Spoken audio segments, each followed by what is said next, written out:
Howdy, and welcome to episode number 104 of Fight for a Happy Life, the show that believes even a little martial arts makes life a whole lot better. My name is Ando. I'll be your host, which makes you my guest. Welcome. Thanks for showing up. That's actually what we're going to talk about today, showing up. Let's get right to it.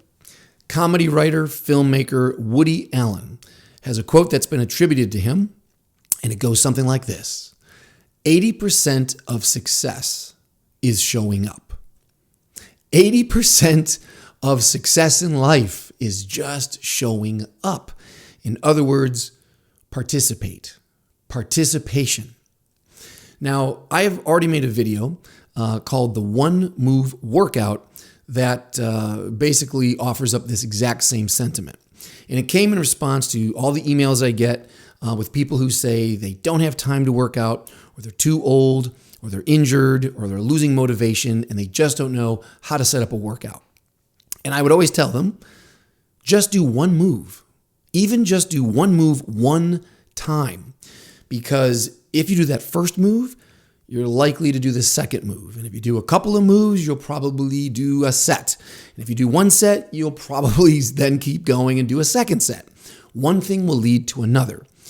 What's the most important part? What's the most difficult part? Getting started.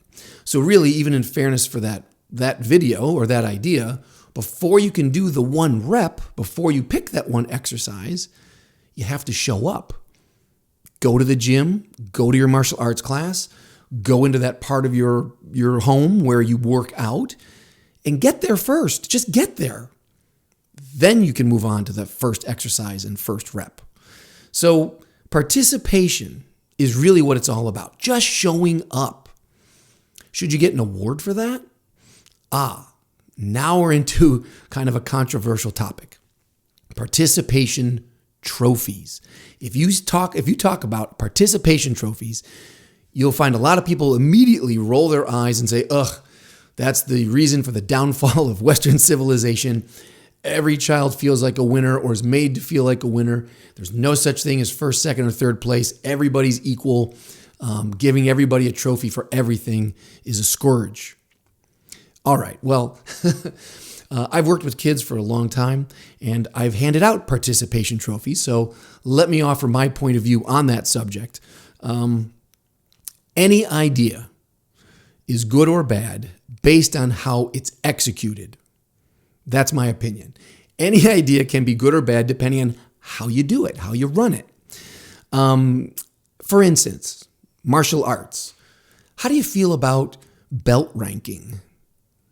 Right off the bat, you'll probably get a couple of camps again. One's going to roll their eyes and the other one's going to say, no, they're an important tool. In the beginning, let's say judo, early karate, they came up with this idea about belt ranking, right? And there was black and there was white. Sound like a good idea? Well, it's not that bad, is it? Even if you're against belts, at least it kind of made a gesture to say, okay, you guys are brand new. You're the white belts. You guys have been here for a while, so why don't you wear the black belts? So at a glance, I at least know who I'm talking to. Beginners and some advanced people. Not a bad idea. All right, we're on board so far. Then someone said, well, but there are people who've been here kind of in the middle. We don't want them to give up. So how about a brown belt? Yeah, but then there's some people who've been here a little less, but we want to encourage them. How about a green belt?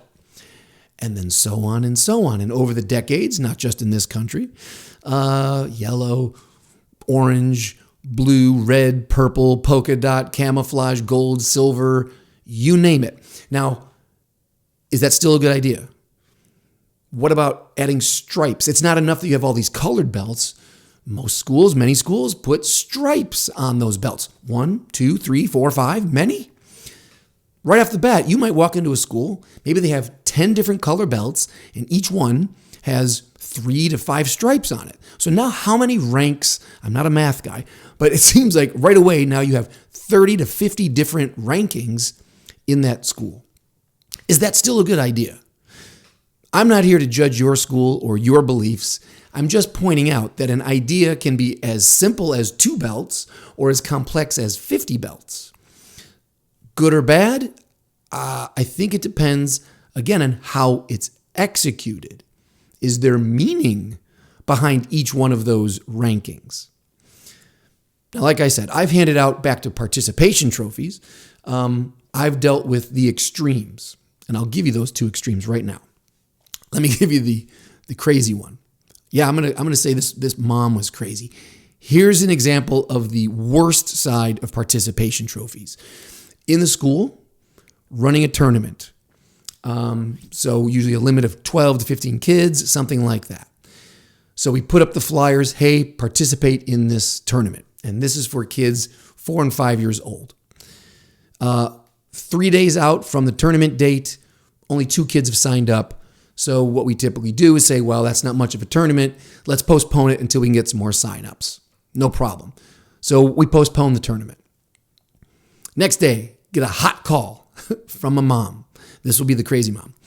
Get this hot call from this mom who says, how dare you cancel that tournament? I had grandma coming in. It was going to be a big family event. We've already planned the whole day around that tournament. I calmly say, I didn't see your name on the roster. Did you already sign up for it? No, we hadn't signed up for it yet. Oh, okay. So point for me on that one. How am I supposed to organize an event if I don't even know if you're coming? But now here's the crazy part. You ready? She says, she demands, she yells, I still want a trophy for my kid. He's so disappointed. He was so looking forward to participating in that tournament. I feel he should still get a trophy for it. Now, I'm a professional and I'm kind. So I talk her through this, as opposed to just laughing and hanging up and canceling them immediately.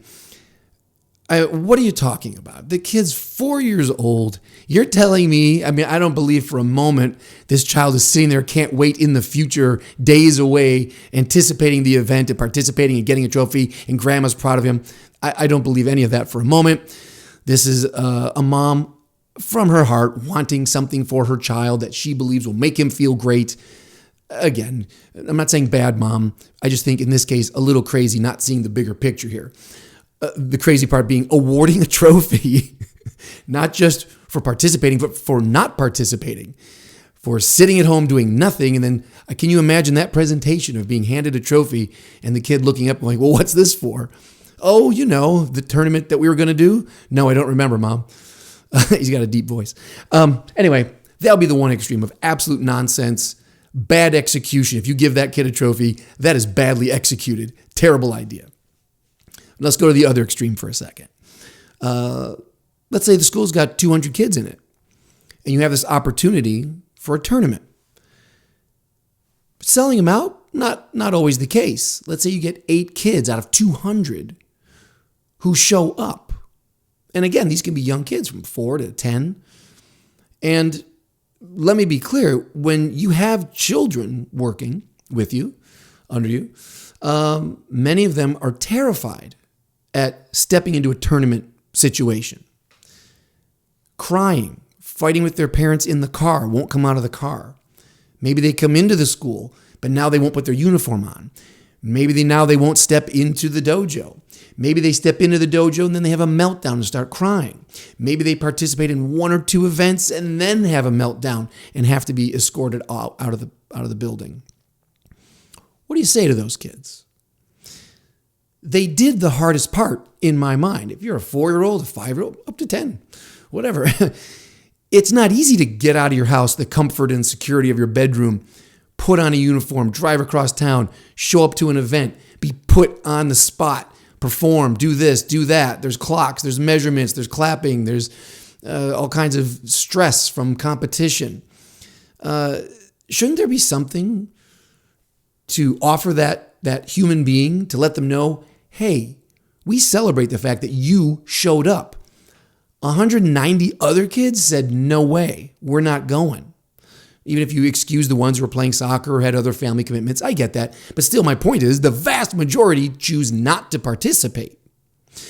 So for the ones who get through that barrier, the emotional fears and the psychological insecurities, to show up, stand up, get in there, try your best, win or lose, I don't mind giving that kid a trophy. and saying, good for you for being here today. I think that's a well done execution of the idea of a participation trophy. Now, let me be clear. That trophy doesn't say first place on it. The way we figured it out was, hey, these are young human beings. We want to encourage them to try things. So let's give them a trophy for being here and going through this. But then we'll also give medals for whoever comes in first. They should get an additional award. You were first place, so therefore you get the award on top of the trophy just for being here in the first place. Is that so wrong? Is that so bad?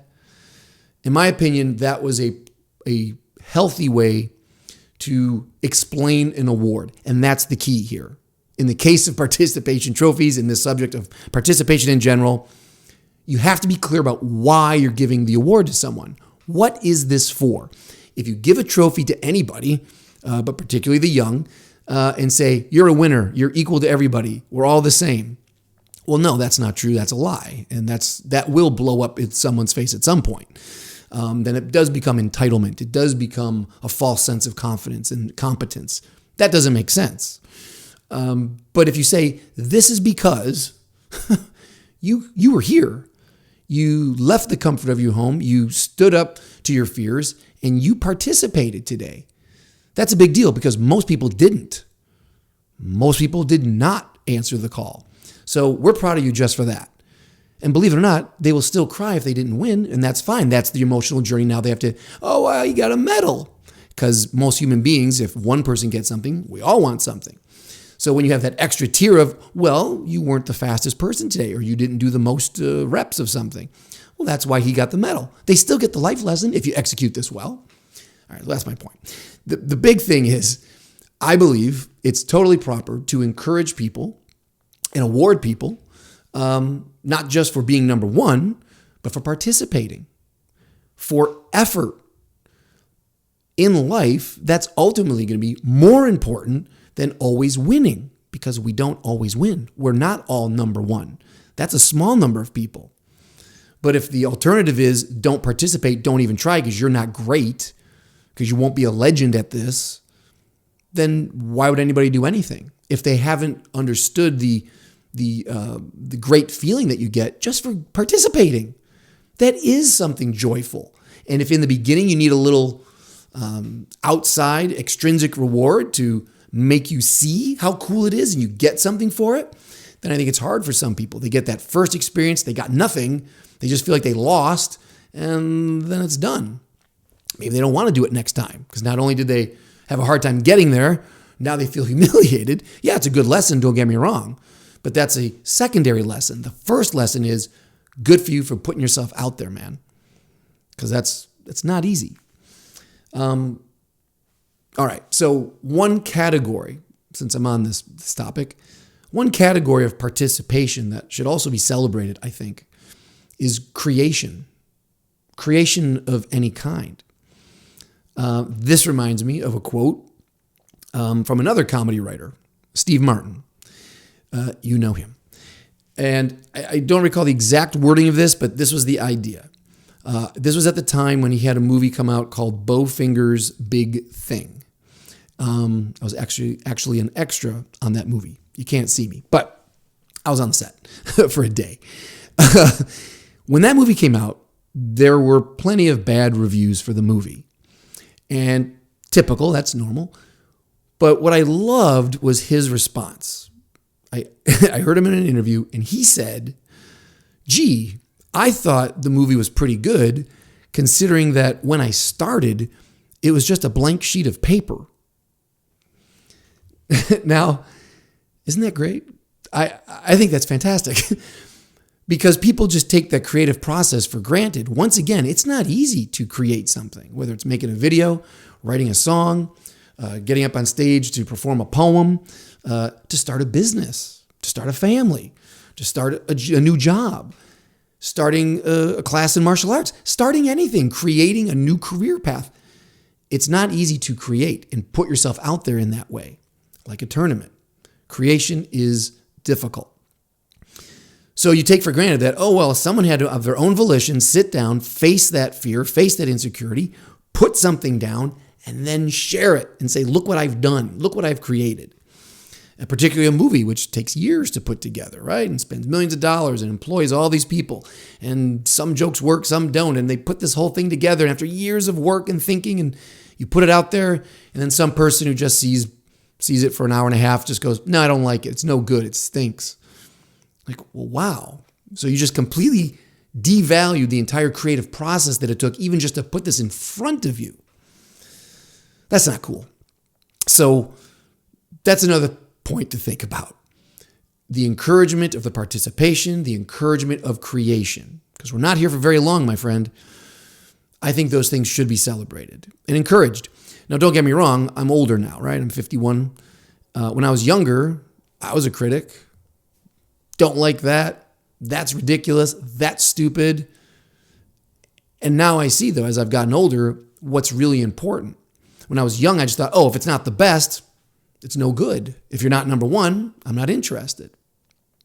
But as you get older and the numbers start coming in, you realize, how many things have you done that are number one? That's the best in the world. Probably not a lot, but that doesn't mean you're a loser. That doesn't mean you're not a winner.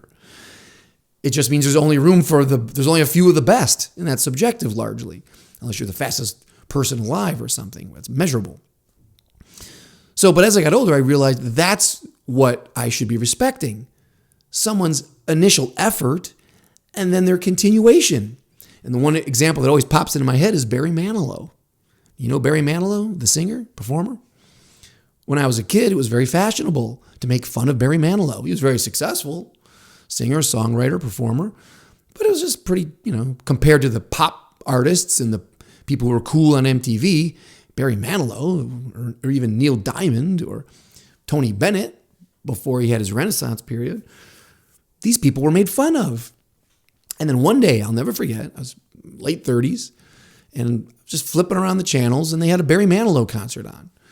And I had reached an age where I saw him with new eyes and new ears.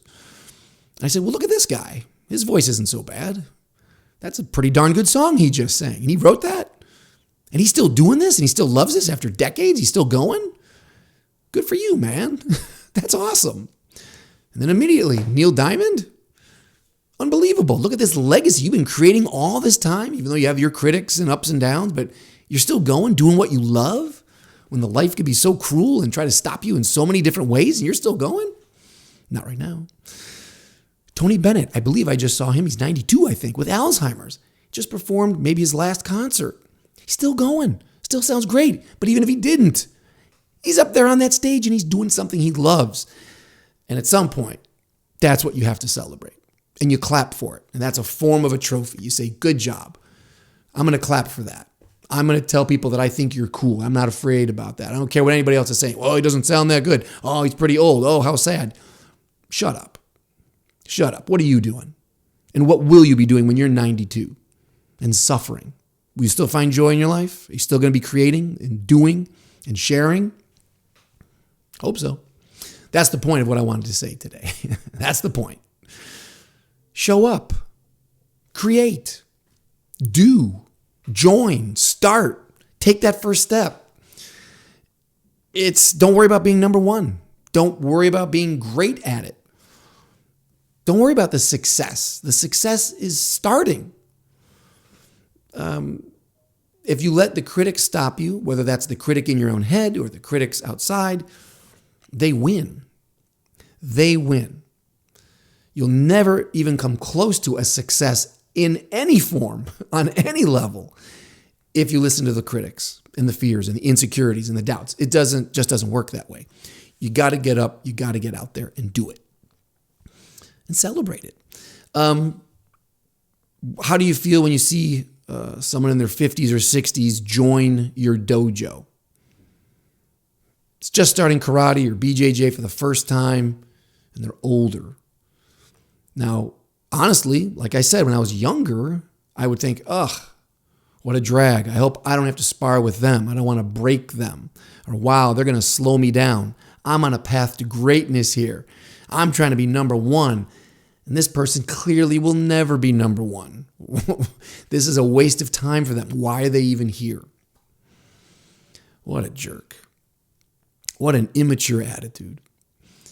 Now I get it because I'm 51 and I started BJJ when I was older. I was like 40. Starting internal arts, older. Now I have nothing but respect for those people because I've lived long enough to know how hard it is to be the new person, especially when you already know your time for being great has passed. It's gone now. Your body won't be able to put up those repetitions or go through those contests that everyone is watching to earn that championship belt. It's too late for that. So your scale is on something completely different, right? You're being measured now on something else. Your effort, your spirit, your perseverance, your ability to make the most of what you have. And that's the case for most of us. Most people are not going to be the best, like I said. So we have to judge ourselves on these other qualities. Participation being number one. Because if you don't show up to start it, you'll never be able to prove your perseverance. You won't be able to prove how tough you are or what a good student you are or how kind you are. You won't even be there. You'll be at home hiding with the kid who's crying under his bed. Don't be that. We cheer for that 90-year-old who's testing for their first belt in karate. We cheer for the little kid who was crying in the car but then came in and tried their best and worked hard and stood up to their fears. We cheer for both of them on the age extremes, young and old. But why should any age not be part of that celebration? A teenager, you're not going to be the best. I still celebrate that you're on the team, that you're trying. Didn't make the team. I still celebrate that you came out and even tried to get on the team. Hope you come back next year. I feel that it's always scary to start something new. It's always scary to sign up for that new class. It's always scary to put yourself at the mercy of a new teacher or a new company or ask that person out on a date. All of it is scary. That's why we should celebrate it. And then once you get past that first hump of, I took the first step, it's difficult to continue, to keep going. You're a human being. You know this. You know it from your childhood. You know it from your adolescence. It never changes. If you're young and you're listening to me, it never changes. It only gets harder. But it shouldn't. It shouldn't. You should not only make it easier on yourself to start things and try things and not care what other people think, you should be the first one to encourage other people to do the same thing. You should be the first one to clap for someone that you see signing up, getting on board, stepping into that room for the first time. Because you've been there. You know how hard it is. So be the first person to cheer. Be the first person to go over to the new guy, give him a smile and a handshake and say, welcome. I hope you do well here. Be the first person to slap someone on the back and say, good job. I really like what you're doing here. That's it. That's really all I wanted to say. Be fearless in your power of participation and celebrate other people participating. Because life is short. Life is short. And if you let these opportunities go by and you don't participate, I believe that's usually the number one sorrow or the number one pain point for senior citizens, for older people, where they say, I don't regret the things I did. I regret the things I didn't do. Don't be one of those people. I don't want to be one of those people. Even as I'm saying this, I'm thinking of things I always wanted to do and I haven't done. I need to participate more. I'm guilty of it too. I let the fears get the better of me. Martial arts helps me get past those because it's never easy to get punched in the face. It's never easy to get tackled and put on your back. It's never easy. But getting in there and doing it, I've never driven home from a class. I may have gone into a class a little anxious, but I've never left a class feeling that way. I always go home feeling proud of myself for being there. Then I can figure out whether that black eye was worth it or not. But I never feel bad for at least I showed up. Ever. So, my challenge to you, my friend, participate. Show up. And I don't just mean for martial arts. Show up for every part of your life. Participate with your family as much as that is healthy for you. Show up for them. Show up for your friends. Participate as much as you can, as much as they can take your advice and support and help and love. Show up. Show up for them. Show up for your career, your job. Do a good job. Care about what you're doing. You owe that to yourself, first of all, integrity. And if people are paying you for it, you owe them that. If you don't feel like you're getting paid enough, well, then deal with that. But don't blame them if you don't feel you feel like you're in the wrong job, not getting paid enough, but then you're quiet about it. Well, do something about it. Show up for your health. Show up for your happiness. Show up to make your life as happy as you can, okay? Because it's your responsibility first. And along the way, I think you'll find, as you participate, learning becomes your trophy. Laughing, enjoying that process, laughing at yourself, laughing at life, becomes another trophy that you can put up on your shelf. Your improvement, you're not number one, but you're getting better. You're using what you've got. That becomes a trophy. And who knows? Along the way, no matter what age you are, if someone actually hands you a real trophy, take it, be proud of yourself, and put a picture of it up on your social media. Don't be embarrassed to celebrate participation. All right, that's my rant for today. Thank you so much for showing up here. Now it's time for you to go show up someplace else. Go participate, go create, go get something done. Until I see you next time, smiles up, my friend. Let that smile be your shield and your sword. Keep fighting for a happy life.